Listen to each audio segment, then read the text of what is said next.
Well, hello everybody. I'm back and I'm standing up on a really high ledge here on Lambeth Bridge because I wanted to give you some of the best views on both sides of the bridge. Sinead here with Free Tours by Foot. Let's go on a little adventure today across the bridge. I want to tell you a little bit about it and the buildings in the area. Some very famous buildings in this area. And I also want to take you through Victoria Tower Gardens. And that'll bring us into Parliament Square. So I'm going to reverse the camera because people are looking at me on the bridge because I'm standing up really high here. So I hope you enjoy. Stay with me, you guys. Got a nice little 20-30 minute stroll.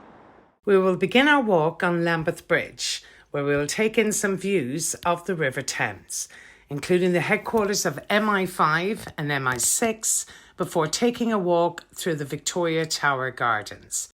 Next, we will take a walk along Milbank to the Palace of Westminster and a little hidden gem called the Jewel Tower. Then we will take a walk around St Margaret's Church in Westminster Abbey before heading into Parliament Square, where we'll see the likes of Winston Churchill and where we will get a glimpse of Big Ben, albeit under scaffolding. Now there's a lot to see, so let's get walking. Okay, so the visual right in front of you, ladies and gents, is the Victoria Tower. And right here on the river are the Houses of Parliament.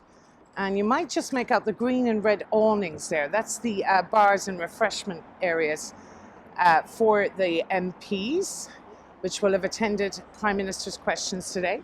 The green bridge straight ahead of you is Westminster Bridge, and that heads over, of course, to the London Eye. There's County Hall, St Thomas's Hospital, where Florence Nightingale set up her very first school of nursing. Just over this direction then, if you could just make it out in between the trees, you see this beautiful red palace here. This is Lambeth Palace, and this has been home to Archbishops of Canterbury here in Great Britain for over 700 years. The Archbishop of Canterbury is the spiritual head of the Church of England. Now I'm just going to swing it around here because I just want to show you on the other side where we are. And right here, the other side of Lambeth Bridge, straight ahead of you there, you will see, now it's quite difficult to make out, but if you look in the left-hand corner, but we will put in an arrow in the description, you will see just behind where the green trees are, just on the left of the visual, a rather quirky looking green and cream building. That's actually the MI6 building. And directly straight ahead in your line of vision right now, that little square funky looking building behind the bridge is the US Embassy. The new US Embassy, that was opened up in 2017. Now there is a huge complex down there called Battersea, and they were the former power station, Battersea Power Station.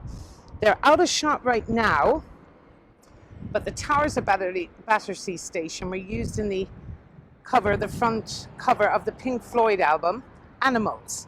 Now this one I'm a little worried about filming because as I'm filming them, they're filming me. This is the building of MI5. And these are the domestic spies here in London. The internal spies, essentially. MI6 on the riverfront are the international spies. This huge building. Now the bridge we're on is Lambeth Bridge. Now Lambeth Bridge was used in the Harry Potter night bus scene in the movies, but right at the end of the bridge is a roundabout, which was very famous actually, because it's where Chevy Chase in National Lampoon's Vacation gets stuck on the roundabout there with Big Ben in the background. Now I'm just going to jump down to street level and we're going to take a little walk down along the bridge, and I want to take you through the Victoria Tower Gardens. Now you'll see the Victoria Tower off in the distance there, that stunning building. It's named after Queen Victoria, and it was renamed after her Diamond Jubilee. So this bridge is at the end of what was called Horseferry Road. And Horseferry Road is the street straight ahead of you there. Now, as the name suggests, it was the first horse ferry crossing the River Thames in the streets of London. And when the method of transportation was horse and it's estimated up to 10,000 tons of manure had to be removed from the streets of London on a daily basis. Now that cannot have been pretty. But here on the left-hand side is the MI5 building. There is an estimated 300,000, or near 400,000 nowadays, I think, CCTV cameras all over London. So you were literally tracked everywhere you go. So I have no doubt in my mind that at least 200,000 of them are on this very building. So the internal or domestic spies, and MI6 then the international spies. Now just to give you a full visual again of where we are. So that crosses the River Thames over onto the South Bank, north of the London Eye, which you can see in the background.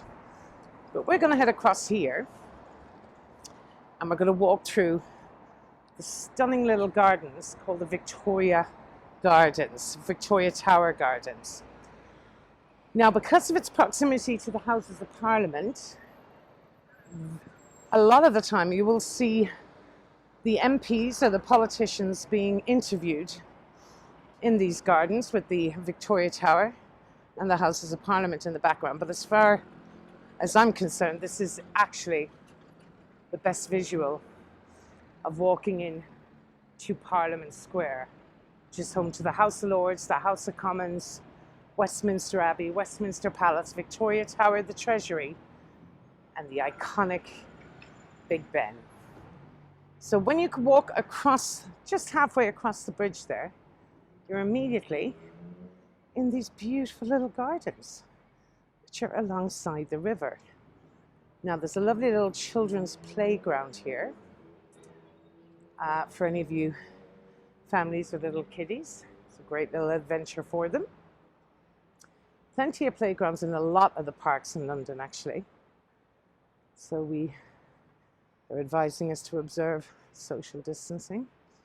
So that was the bridge we were just on, that red bridge you see there. Now that's Lambeth Bridge. Now the colours of the bridge, as you'll see, is red. And if you look at Westminster Bridge, middle of those trees, we'll come on it very shortly, that's green. So the green of Westminster Bridge is to represent the upholstery or the colours of the seats in the House of Commons, which are green. And the red is to represent the upholstery in the seats of the House of Lords. So the House of Commons has up to 650 elected members of Parliament, the House of Commons, and then the House of Lords are appointed by the Queen. And some of those are hereditary peers, so it's passed down through the generations, and some are appointed by the Queen. So they kind of excel in their sciences or in their field of business, science, etc., etc. So if you're enjoying the tour so far, go ahead and hit the like button. It helps others discover the video. If you'd like to see more videos like this one, subscribe to our channel. We have walks along the Thames, through Westminster, Camden, all over London. Visit our website for more about our tours, our travel tips, and more. We also have virtual tours and channels that focus on DC, New Orleans, New York, and more. Look for free tours by foot wherever you travel. You can support your guide with virtual tips, links in the description, and let us know what else you want to see. Leave a comment below. Now, back to the tour. In the background are the Victoria Tower Gardens. Now what I love is these beautiful little seats that you can come down here, have a bit of lunch, and just chill out. Because usually where we're headed is probably one of the busiest parts of the entire of London. Here's the children's playground again. And we're going to head up because there's quite a few memorials here, some very interesting ones actually. Some very relevant ones to us ladies, but we'll come on them in a moment and I'll tell you a little bit more about it. But the first one we're coming on, now we'll just give you a view here. I'll stand right in the center of the Victoria Tower. Now the Victoria Tower as previously mentioned, was named after Queen Victoria in her Diamond Jubilee, 60 years on the throne. The clock tower with the huge 13.5-ton bell, known as Big Ben, is known as the Elizabeth Tower. And that was named after Queen Elizabeth II, my apologies, in her Diamond Jubilee. So we have the Elizabeth Tower and the Victoria Tower. Now that holds all of the parliamentary records inside that tower, dating back to the 12th century into the Magna Carta. So you'll see part of the building there of the Houses of Parliament, which contain the House of Lords and the House of Commons. But we're going to walk up here because I want to bring you along to the Buxton Memorial, which was to commemorate the abolition of slavery in the British colonies. And this was the brainchild of a chap called Thomas Buxton. Let's just have a proper look at it here. But it's quite quiet around here today. Usually if there's some 1 o'clock news or the 2 or the 3 o'clock news taking place, or the 1 o'clock or the 6 o'clock news, you'll have a lot of the MPs being interviewed here in the Victoria Tower Gardens. So it's just a small little quaint open green space here in London, but one of many. And if you're a fan of my videos, ladies and gents, you'll see I like visiting a lot of the green spaces in London. That is the main road then, driving parallel, which takes you into Parliament. So here's the Buxton Memorial. And here we have just a little bit of information on it for you. I like to just put this up to show you. And the Buxton Memorial was erected to commemorate the emancipation of slaves following the 1833, Slavery Abolition Act. The memorial was donated by Charles Buxton MP in memory of his father, Sir Thomas Foxwell Buxton, and those associated with him in the struggle for the abolition of slavery in the British colonies. So originally sited in Parliament Square, but later removed and erected in Victoria Tower Gardens in 1957. It's a beautiful little memorial right here in the centre of the gardens. Now, I just want to take you up here. There's quite an interesting plaque up here that commemorates another very famous chap, and one of the most famous engineers in London. So you see there's always a little place. His name was Thomas Pearson Frank. Now this chap was the chief engineer of London County Council from 1931 to 1946. Now he had a very important job, in fact, because he was the chief engineer responsible for putting into action a rapid response team after London was horrendously bombarded and after the horrendous bombardment of the Blitz in London. So it enabled London to carry on his direction of repair services to the entire city. He repaired hundreds of breaches in the River Thames wall, preventing low-lying areas of London being flooded. So effectively, he saved London, they say, from drowning. So I'm going to take you up around here, but I'll give you more visuals in just a second. It's a nice day today, unlike yesterday. So we've had some very erratic weather, by the way. We're in May. I think it's the 19th of May. I always get the date mixed up. In 2021, just to clarify if any of us are watching this in a few years' time. And 2021, we are finally opening up. So I just wanted to show you the commemoration to him.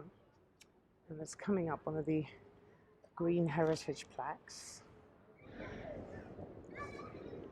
So there it is, Sir Thomas Pearson Frank, who effectively saved London from drowning after the Blitz in World War II.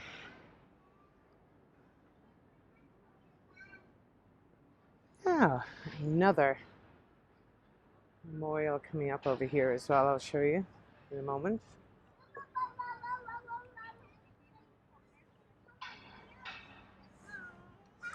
So little kiddies are having a day out.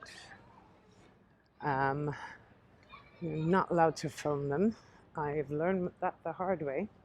The gentleman was very annoyed one day when my customers took photographs of this lovely little group of children. They were gorgeous in their little high vis, but alas.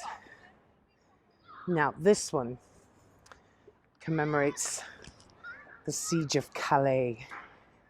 Now during the 100 Years' War,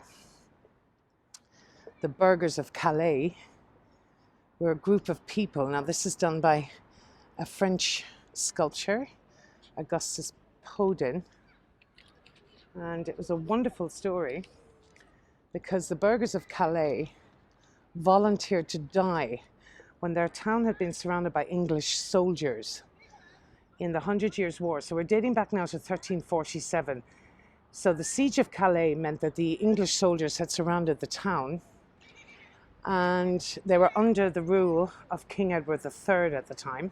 So 6 leading citizens, which are in front of you, of the actual town itself, volunteered to be executed, provided the rest of the villagers in the town were spared. Now it was King Edward III's reign, and his wife at the time was Queen Philippa, and she heard of this amazing sacrifice of these 6 people to save their local townsfolk, and she begged the king to spare them as well. So because of the efforts of these 6 individuals, the burghers of Calais, the whole town, including themselves, were spared. So he agreed to spare them all, the King Edward III. So a wonderful memorial to their sacrifice here in the Victoria Tower Gardens. Now we'll just take a little 360 around to show you where we are now at the top of the gardens. So a lovely open green space where you can come and have a little bit of lunch, relax on one of the many chairs on the River Thames. So little kiddies enjoying their day out. And we are going to head to one of my favourite memorials in London, to one of the most influential women in history, the incredible Emmeline Pankhurst, who was the head of the Suffragette Movement here in London. And the suffragettes were a group of radical females here in Britain who fought and died for the right for women to vote. Now, they secured the right for women to vote in 1918 for women over 30. But it wasn't until 10 years later, 1928, when all women were allowed to vote over the age of 18. So I believe the Kiwis, you ladies, the New Zealand was first to secure the right for women to vote, and the UK was second. But ours was for the over 30s initially in 1918, and then for all women over the age of 18 in 1928. And here she is, the wonderful Emmeline Pankhurst. Now, ironically, so her birth and death is there, 1858 to 1938. Oh, 1928, my apologies, my eyesight is bad. 1858 to 1928. Ironically, she died a month before securing the right. That year, a month later after her death, the women were allowed to vote all over the UK over the age of 18. So quite ironic considering she had struggled all her life to secure that vote, but nonetheless a massive achievement from one of the powerhouses in female history. Ironically, Stanley Baldwin as well was the Prime Minister at the time of the unveiling of this statue, and he opened the statue in 1930, and he himself had been vehemently opposed to the right for women to vote. So thank you, Emily. Emmeline Pankhurst is her name. There's also a statue we'll see very shortly in Parliament Square commemorating Millicent Fawcett. And she was another key member of the Suffragette movement. And she's quite significant as well, actually, because she is the first female to be awarded a place or a statue in Parliament Square. And she was afforded that right in 2018, which was the centenary of the right for women to vote and securing that right. Now, the reason I brought you a little further down is because I want to show you something specific. This is, in my opinion, the best view of the Houses of Parliament. So this will bring you from the bridge and from an area called Milbank, and then you come straight here to an amazing view of the Houses of Parliament. You know what, we'll walk through here and along because this is probably a really good view here. So just bear with me till I position you in the right spot. We will walk up alongside them anyway. Okay, now, massive construction taking place, as you can see. So not as iconic a view as it can be, but this is a Victorian building. Augustus Pugin and Charles Barry were responsible for the rebuilding of the Palace of Westminster after a destructive fire in 1834. And one part of the original building did survive, and I will show you very shortly. That's a very important historic part of the Palace of Westminster. But Pugin and Barry, Charles Barry, were responsible for rebuilding the building. Now, because it's a Victorian building, apparently it's in very bad disrepair. I believe they have a huge asbestos problem. All the electrics, all the plumbing is all Victorian, so everything has to be redone. It's going to take something in excess of over £500 million. The last time I heard, there was talk about maybe moving Parliament from the building because essentially it's quite a fire hazard. But a stunning view of the Victoria Tower. Now, the entrance you see there, right here on the right-hand side, there's a main oval entrance. It's the one where Her Majesty the Queen, Elizabeth II, will enter through once a year. She'll come, usually, this year she didn't because of COVID, etc.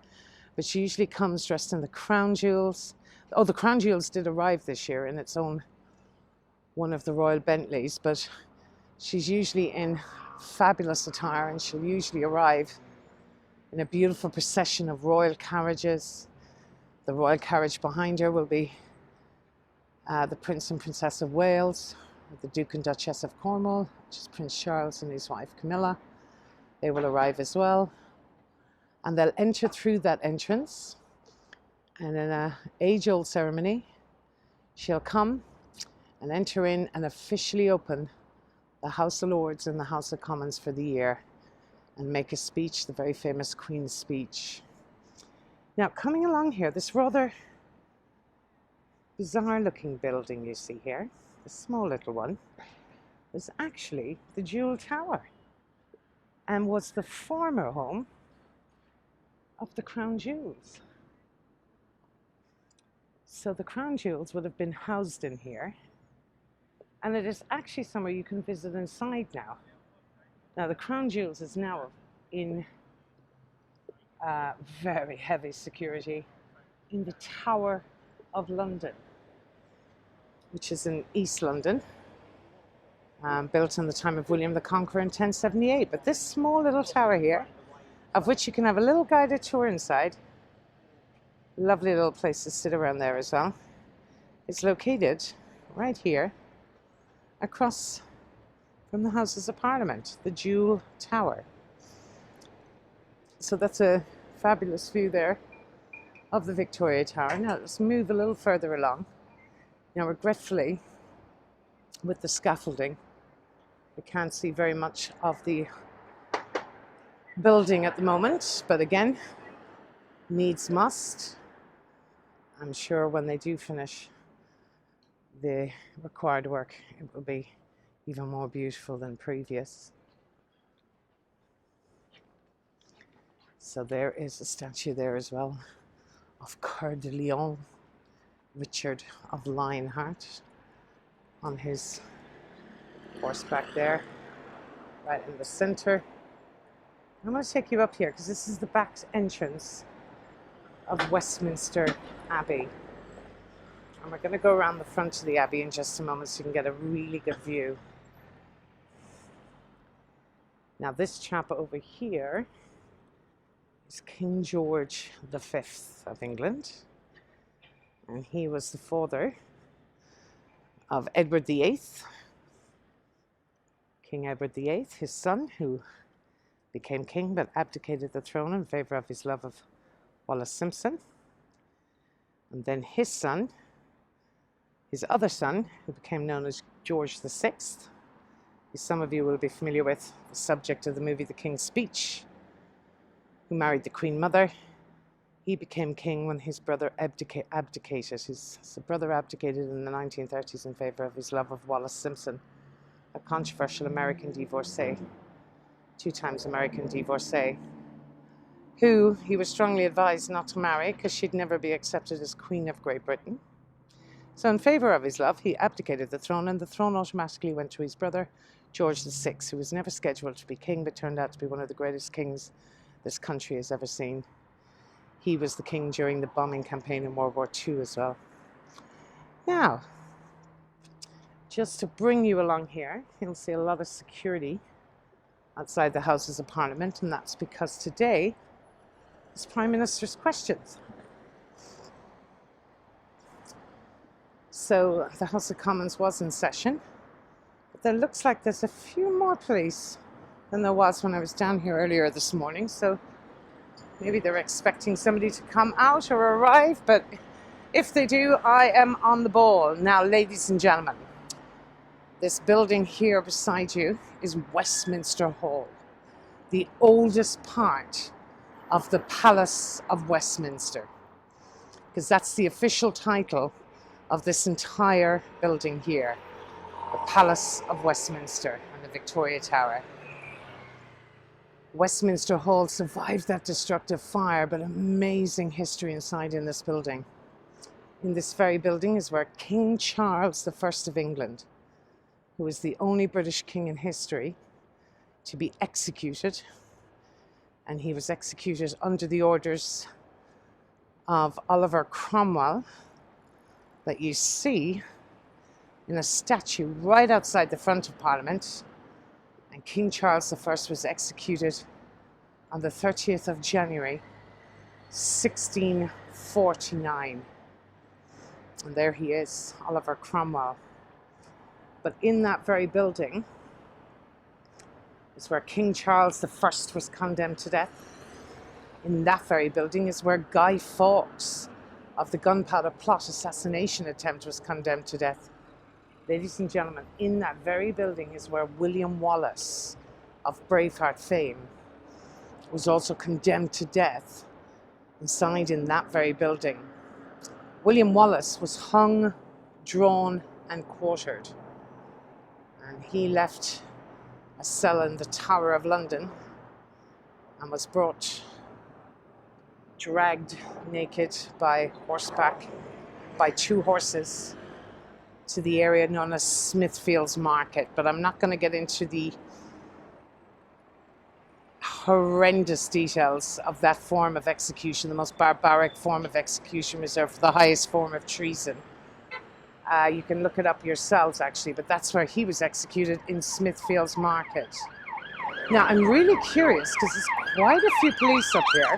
So we're going to go and have a little nose around. I'm hoping something cool is about to happen. We'll see. But ladies and gents, here is the biggest disappointment to tourists from all over the world at the moment. There's Big Ben. Again, Big Ben is under massive renovation. He's getting 4 new clock faces.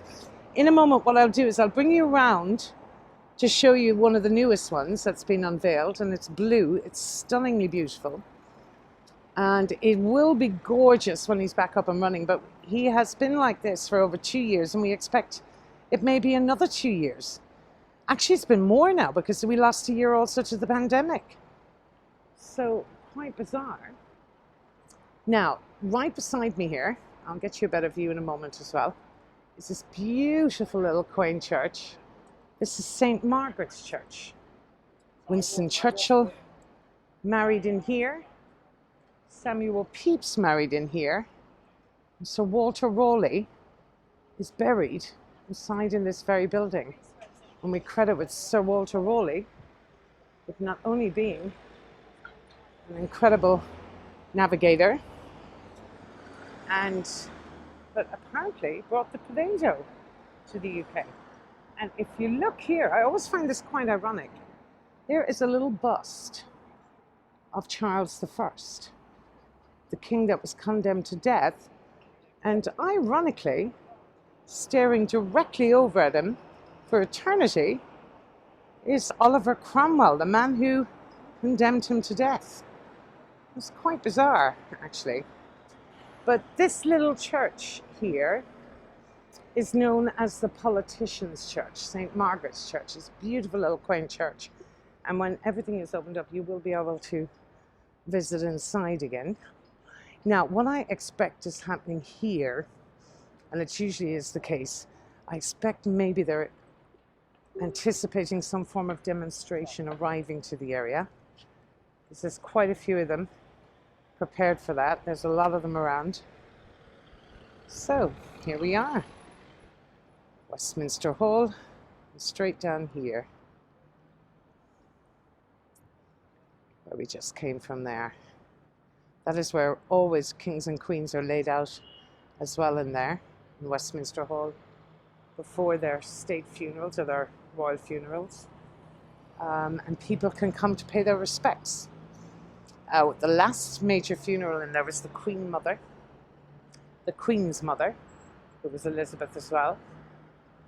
And the queue extended. People queued for 12 hours to be able to come in and walk around her coffin to pay their respects. Now that's a better view of St. Margaret's Church. I was just telling you about there. Beautiful quaint church here in Parliament. I feel like it's got a better view.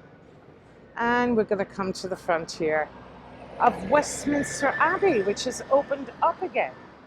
Now, I'm assuming they're keeping the numbers down and they have them socially distanced in the queue, which is amazing. But what's amazing is it's actually open again. So you can visit inside. Now, tickets are like £19.50, I believe. Well, they were, unless they've raised the prices this year. But King William the Conqueror of England, he rode his horse up the aisle of Westminster Abbey on Christmas Day, 1066. On that day, he declared himself King of England. And ever since, every king and queen in British history, with the exception of only two, have all been crowned inside in Westminster Abbey, including Her Majesty, Queen Elizabeth II, in 1953. Now, she became Queen in 1952, but she was crowned in 1953. They expected the weather, apparently. There was a delay because the weather tended to be very bad, I believe. Kate married William in here. Lady Diana's very sombre funeral was held in here.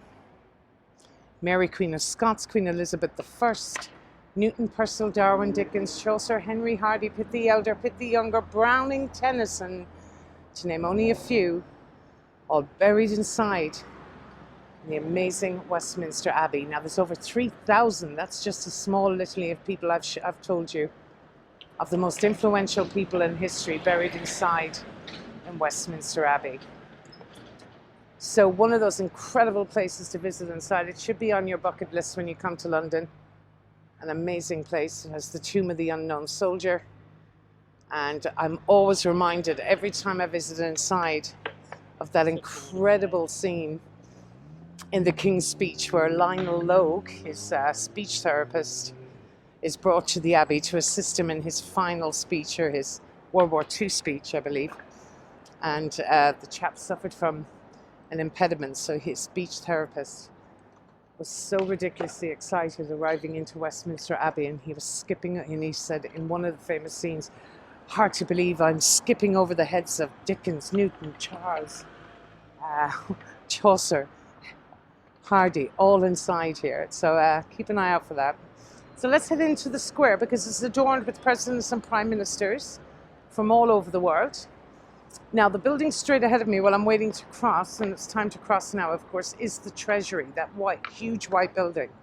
And that's the offices of the Minister for Finance in this country, or the Chancellor of the Exchequer. Happens to be Rishi Sunak. Winston Churchill stood on the roof of those very buildings watching bombs raining down in London during the Blitz. Heard screaming and shouting, "Whatever you save St Paul's Cathedral," and so they did, and an ounce of damage. And here is Nelson Mandela. So Parliament is adorned with presidents and prime ministers from all over the world. There's Robert Peel. He was prime minister, but also credited with establishing the Metropolitan Police. A wonderful statue here of Mahatma Gandhi. And his characteristic shroud. So the shroud, is that what you call it? Now at the back, for my American friends that may be watching, just right at the back here is Abraham Lincoln. Do you know, it's been a while since I've been around here, so I forget some of these. This is Beaconsfield. And this is the one I was telling you about. This is another key member of the Suffragette Movement. And this was erected, actually, Millicent Fawcett, in 2018 to commemorate the centenary of the Suffragette Movement and the centenary of women securing the right to vote over the age of 30 here in Britain. Courage calls to courage everywhere. So the distinct honour awarded to her of being the first female in Parliament Square. And this is coming around. You know, I did a video already on the statues around here, so keep an eye out for that one. Oh, this is Lord Denbigh, I think. That's right. Oh wow, there's a beautiful piece there. Let's just show you this sculpture here. Oh wow. So that is to represent speaking in the House of Commons here in London. And there's another one. Chancellor of the University of Oxford, it says. Right over here you have George Canning, the former Prime Minister. And we will walk along here. This Camp Palmerston. We have, I believe he was a favourite of Queen Victoria's. And here's Jan Smuts. What I'm really doing is bringing you around here because I'm nosy as to what's about to happen around here. Jan Smuts, Christian Jan Smuts. Not quite sure how happy Gandhi would be to be in the same screen as Jan Smuts, but alas. The Welsh wizard, this chap was known as, is David Lloyd George. And we will have an amazing view in just a moment now of Winston Churchill statue here. So now Churchill is arguably one of the most famous prime ministers in British history.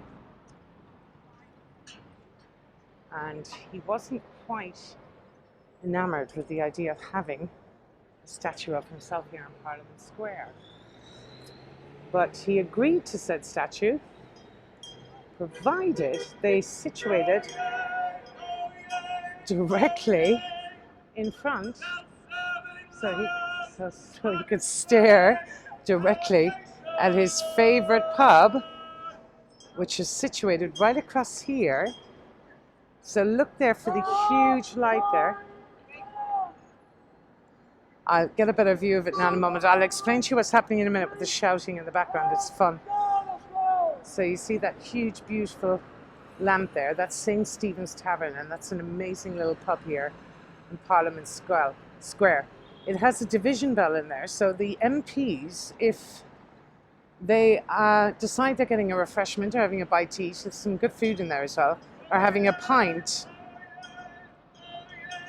and all of a sudden a vote is being counted or they're required to vote, they will ring that bell, and they have something like 8 minutes to return to the Houses of Parliament to cast their vote.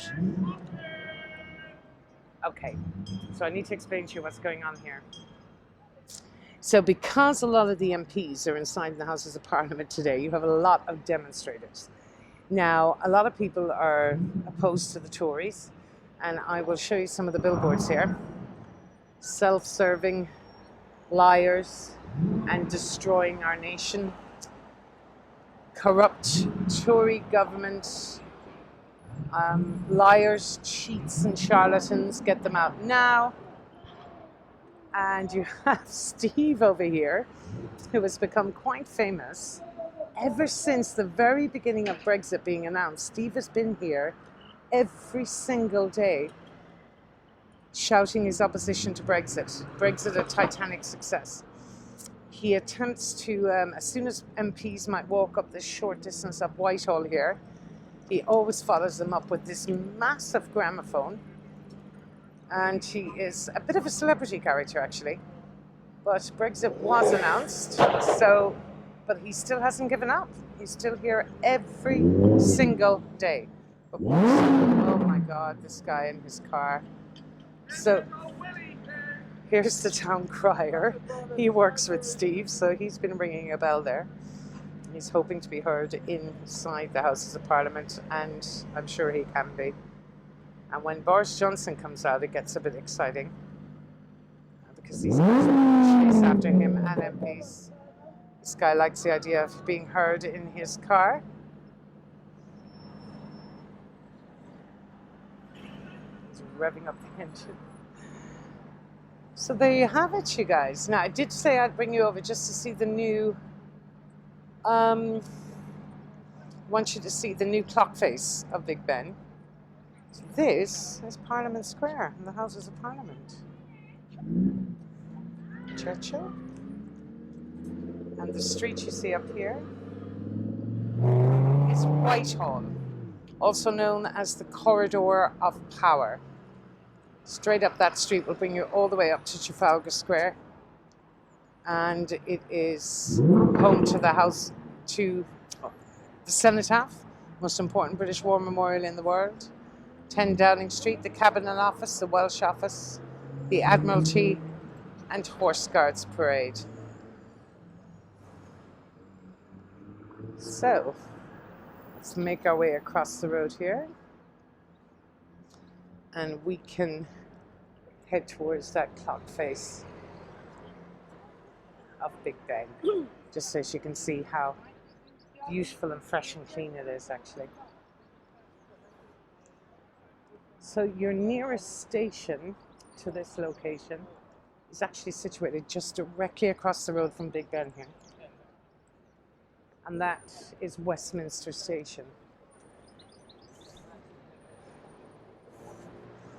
I feel like I'm going to miss something because the reason I'm being nosy and staying around here, you guys, is so you have a group of police here. You have a group right here. And a group right here. So maybe the Prime Minister is due to come out, and that's why, or else they're waiting for some sort of demonstration to arrive. I'm not entirely sure, but there is quite a big contingency here. And some on Parliament as well.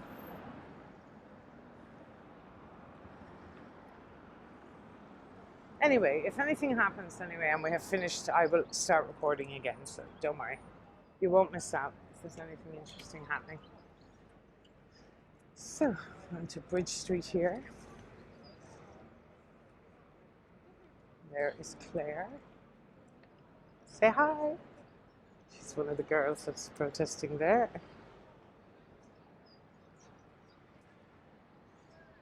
This is St Stephen's Tavern, which I just mentioned was one of Churchill's favourite pubs.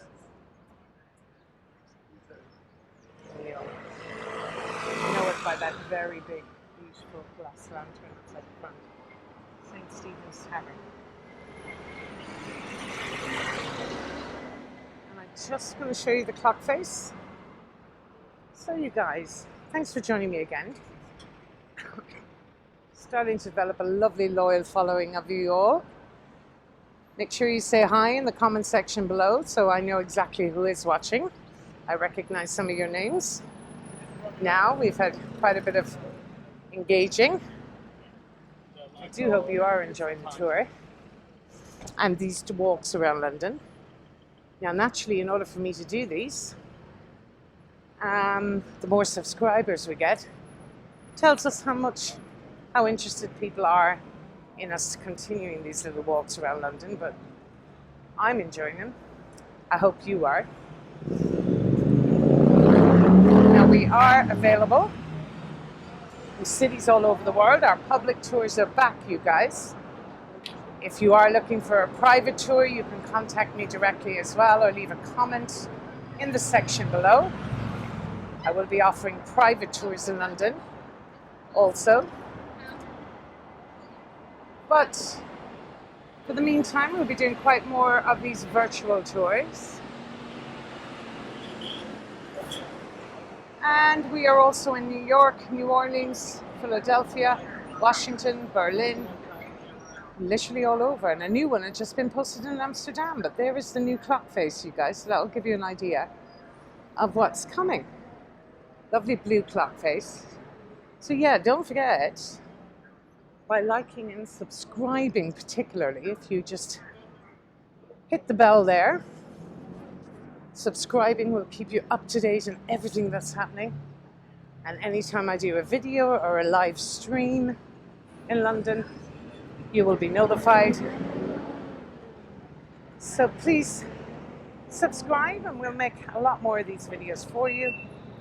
But more importantly, thank you so much for your support and for joining us at the moment. It's been a tough year for guides, so it's great to be out there again, and even better knowing you have a little bit of an audience. So thank you for your support, you guys. If you are inclined to tipping, I'm more than happy to accept anything through Buy Me a Coffee, or you can PayPal me if you'd like to buy me a gin. Gin is always my preference. And as always, if you have enjoyed the tour, my name is Sinead, and if you haven't, I'm Jose. Signing out for now, you guys. Hope you enjoyed this little wander from Lambeth Bridge to Westminster Bridge. We're right here on Westminster Bridge now and by the London Eye. Again, thanks for joining, and I'll be right back very soon with a new video. See you soon. Signing out from London.